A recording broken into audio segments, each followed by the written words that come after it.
Nah, saat itu Bung Karno pada tanggal 1 Juni tahun 1945 mengusulkan, saudara, supaya kalau Indonesia nanti merdeka punya dasar negara namanya Pancasila. 5 dasar.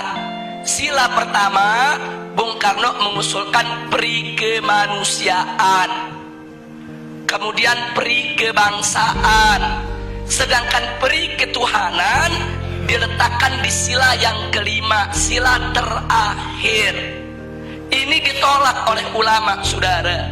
Kiai Haji Wahid Hasyim menolak, Kiai Haji Abdul Qahar Mudzakkir menolak, Kiai Haji Agus Salim menolak. Kenapa mereka menolak? Enggak pantas ketuhanan ditaruh di sila terakhir. Enggak boleh sila ketuhanan diletakkan pada sila buntut. Ini fakta sejarah. Karena itu para ulama kita berjuang dalam forum BPPKI supaya ketuhanan naik menjadi sila yang pertama. Lalu setelah terjadi perdebatan sengit, pada tanggal 22 Juni 1945 disepakati oleh NU, Muhammadiyah, Sarekat Islam, oleh Bung Karno, Bung Hatta, Bung Yamin, semua sepakat. Apa yang mereka sepakati, saudara? Bahwa Pancasila, satu, ketuhanan dengan kewajiban menjalankan syariat Islam bagi pemeluk-pemeluknya. Dua, kemanusiaan yang adil dan beradab. Tiga, persatuan Indonesia. Empat, kerakyatan yang dipimpin oleh hikmat kebijaksanaan dalam permusyawaratan perwakilan. Lima, keadilan sosial bagi seluruh rakyat Indonesia. Ini sepakat, Bung Karno ikut tanda tangan, saudara. Jadi artinya mereka sepakat. Ini kan 22 Juni belum merdeka nih kita. 22 Juni 1945 ini sebelum merdeka. Jadi semua sepakat kalau nanti kita merdeka, inilah dasar negara kita. Nah, itu disebut konsensus nasional. Singkat cerita, akhirnya diproklamirkanlah kemerdekaan kita pada tanggal 17 Agustus 1945. Begitu diproklamirkan, maka mulai saat itu dasar negara kita adalah Piagam Jakarta 22 Juni 1945 yang tadi sudah disepakati. Tapi kemudian timbul protes dari pemerintah Jepang. Jepang nggak terima. Kenapa ada kata-kata syariat Islam di bagian pertama? Alasan Jepang, orang-orang Kristen di Indonesia Timur protes. Kalau pakai syariat Islam mereka nggak masuk negara Indonesia. Saudara, akhirnya Bung Karno dan Bung Hatta ditekan supaya menghapuskan kata syariat tersebut.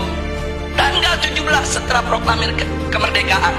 Nah, akhirnya Bung Karno dan Bung Hatta menggelar sidang PPKI pada tanggal 18 Agustus 1945. Nah, dalam sidang tersebut Kiai Haji Wahid Hasyim tidak hadir karena sudah perjalanan pulang dari Jakarta ke Surabaya. Kiai Haji Abdul Qahar Mudzakkir dari Muhammadiyah tidak diundang. Nah, kemudian Kiai Haji Agus Salim dari Sarekat Islam tidak diundang. Ada apa kiai-kiai kita tidak diundang, saudara? Bisa dibaca.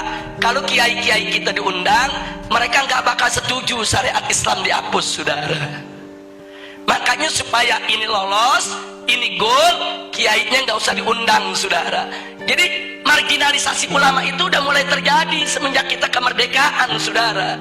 Disingkirkan ulama kita. Nah, akhirnya begitu digelar sidang, yang hanya 2 jam sidangnya. Sidangnya cuma 2 jam terburu-buru. Kemudian sila pertama Pancasila diganti. Diganti dengan apa? Ketuhanan. Itu aja, saudara. Sedangkan kalimat dengan kewajiban menjalankan syariat Islam bagi pengikutnya itu dicoret, saudara. Nah, akhirnya ada beberapa tokoh Islam yang hadir seperti Ki Bagus, saudara, dari Muhammadiyah menolak karena beliau tahu ini ulama NU, ulama Muhammadiyah, ulama Sarekat Islam gak bakal terima ini diganti. Terjadi perdebatan. Nah, akhirnya dapat solusi. Apa solusinya? Ini perjuangan Ki Bagus ini dari Muhammadiyah, saudara. Solusinya ya sudahlah, syariat dihapus nggak apa-apa. tapi tolong diganti dengan Yang Maha Esa. Dan Bung Karno setuju, saudara. Jadilah sila pertama ketuhanan Yang Maha Esa. Nah, kalau saya melihat sejarah ini, saya bersyukur kepada Allah. Loh, kenapa? Wa yamkuruna wa yamkurullah wallahu khairul makirin.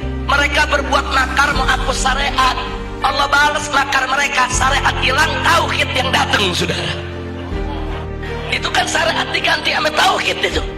Syariatnya dihapus, yang masuk apa? Tauhid. Kita nggak rugi, saudara. Itu pertolongan Allah, saudara. Padahal ulama dipinggirin, ulama mau dikhianati, saudara. Tapi Allah jaga. Nah, oleh karenanya sampai hari ini ulama-ulama NU, ulama-ulama Muhammadiyah nggak pernah punya masalah dengan Pancasila, saudara. Nggak ada ulama NU nolak Pancasila, ulama Muhammadiyah nolak Pancasila, para habaib nolak Pancasila. Nggak ada. Loh, kenapa para habaib, ulama, kiai dan ajangan tidak menolak Pancasila? Karena mereka tahu Pancasila adalah ijtihad ulama, karya ulama. Nah, itu yang ingin saya garis bawahi, saudara. Jadi jangan sekali-kali menuduh ulama ini anti Pancasila. Mereka yang buat kok, mereka yang rumuskan kok, saudara.